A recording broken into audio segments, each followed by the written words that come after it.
Dr. Dora, good morning. Hope that retired life is treating you well. Hope the retired life is treating you well, Dr. Dora.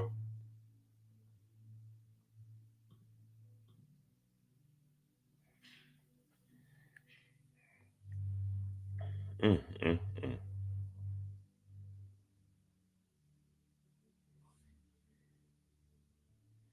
Big Low family, good morning. What's going on, Miss Tasha?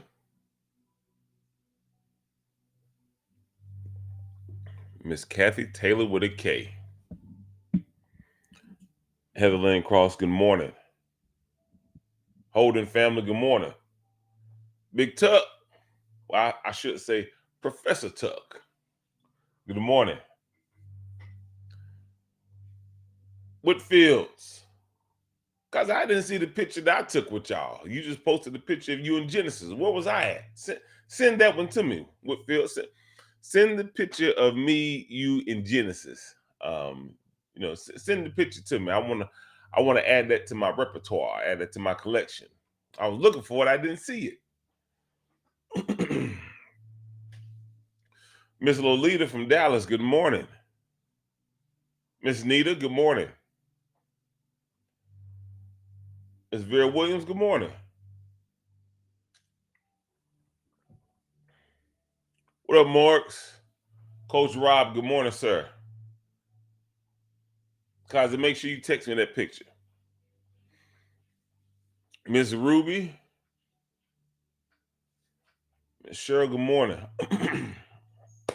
My voice still catching up. But all right, I've got 6:31, so we're gonna go ahead and get started. Good morning, everyone. Prayerfully, everybody is having a blessed and prosperous day. This is the day that the Lord has made.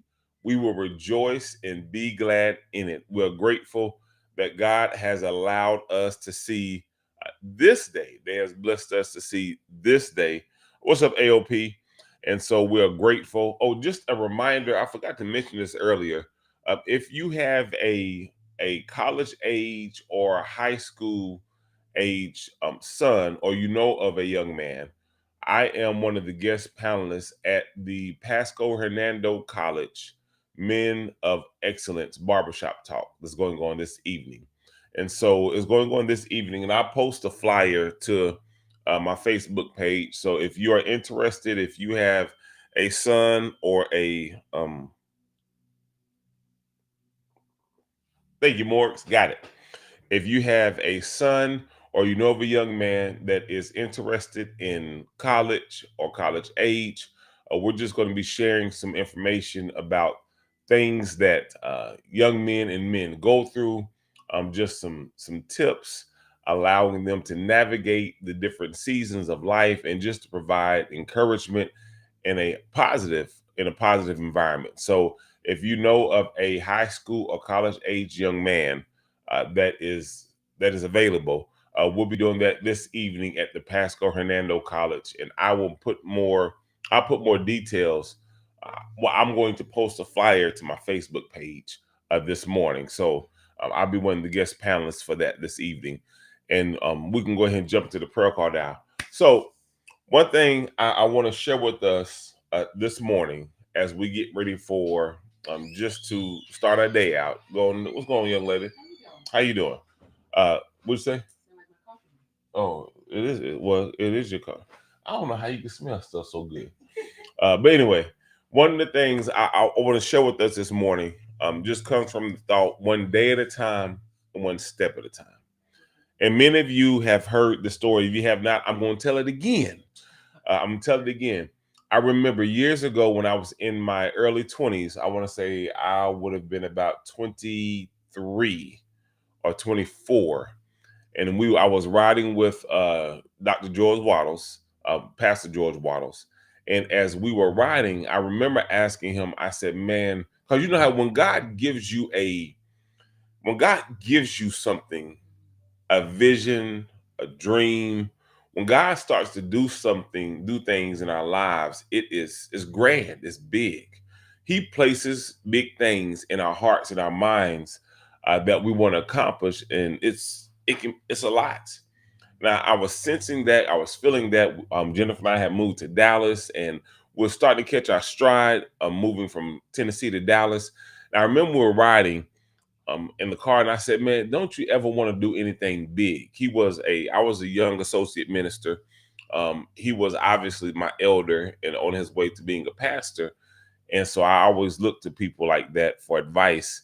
And I said, "Man, don't you ever want to do anything big?" And his his words to me was probably some of the best advice I'd ever received. And he said, "Reverend, the trick is not to do one big thing right, but a whole lot of little things right. That the key is that if you want to be successful, if you want to be used by God, it's not just one big grand home run, a touchdown pass, but you have to do a lot of little things right. It's one day at a time, one step at a time, one decision at a time." And the Bible speaks to this. Oftentimes, what we live in this highlight centered and highlight focused world where the bigger the better, the more grandiose, the things that gets the likes, the views, the followers, and all the stuff that's all the glittery stuff. And that's what we see on the surface. And we think that that is it, that is, that's it. That's what we want. But truthfully, that's not it.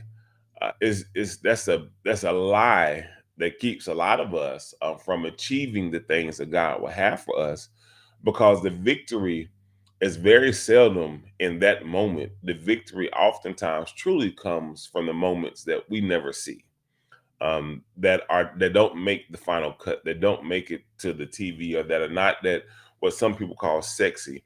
It's just making the daily decisions to do the right things at the right time, when nobody else is watching, when nobody else cares, and quite frankly, when we don't even feel like it. Is one day at a time, one step at a time. And so one of the things I want to share with us is that, and that's one of the keys about discipline. Our spiritual disciplines and spiritual successes are not one thing. They're typically a culmination of a lot of smaller decisions and smaller events. That our little obedience, I don't mean little as in minuscule or not important, I mean like just the daily little decisions that we make to obey and follow God, eventually those things add up. And when God knows that He can trust us with the little bit that we have, that's oftentimes how elevation and promotion comes. That's oftentimes how doors are open. And not even just that, just on your job, just in your job, you know, wanting more responsibility and not being able to handle the responsibility that we have, that does not make sense. It just absolutely does not make sense. So I want to share with you all a couple of things. And first one is Luke 9:23. "If anyone wants to be my disciple, they must deny themselves and take up their cross daily, daily, and follow me." That if God has given you a grand vision, if God is going to do something great, if God has shown you something in the future, or there's something that you're working towards and that we desire, our daily decisions to follow God is what will eventually get us there.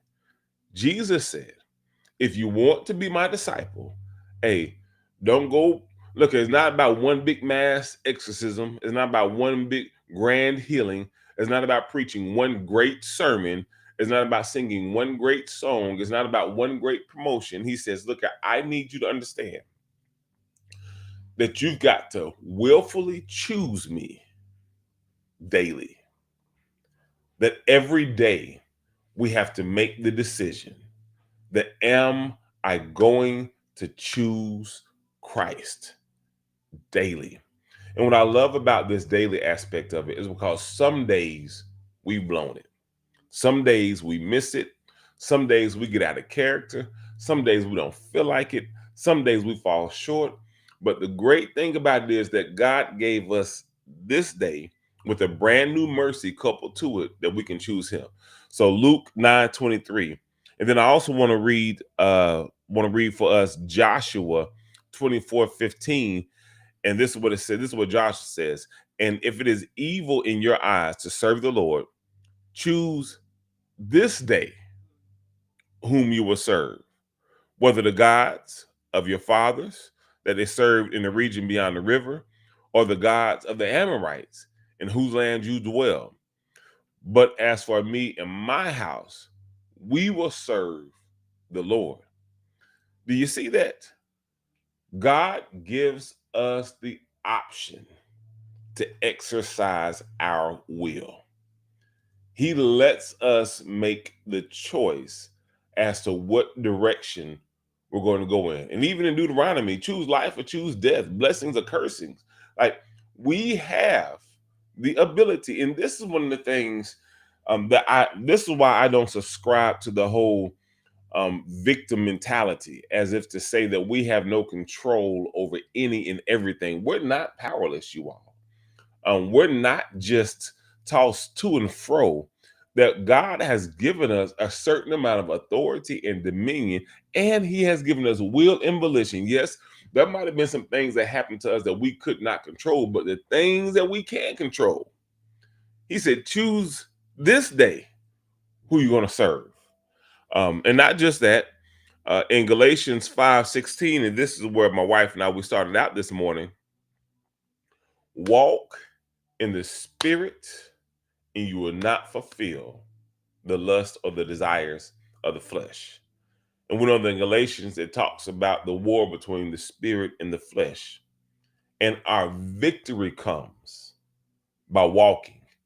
And biblically speaking, walking is a euphemism for living. And we know that living is just a conglomerate of daily decisions that we make, choices that we make. That walking comes by simply doing it one step at a time, one day at a time. So just as a side note, what are some ways that we deliberately choose to follow or disregard God, like just in your regular life? And you can share, like, I would say for us, to me, being on the prayer call is the way that you choose to follow God. Reading your Bible is a way that you choose to follow God. Praying every day is a way that you choose to follow God. What are things, and you can put in the comment section to kind of encourage one another, that allow us to deliberately choose God? And it's evident that there are things that we can say that this is how I choose God. Reverend Wanda said praying. And this is how I choose God. And obviously in Galatians, we see the the, the fruit of the flesh or the fruit of the spirit, whichever one we want to follow. But loving others is something that love is a choice, it's not a feeling. Biblical agape love is a choice. Jennifer Smith says praise. So, one of the things that challenges me sometimes with us as believers is that faith is not a feeling. It's really a decision to obey and a decision to follow God. That if we only did what we felt like doing, we would never accomplish much in life. And so sometimes the reason that we're not growing spiritually the way that we should is because we're allowing ourselves to be governed by our feelings and not taking it one day and one step at a time.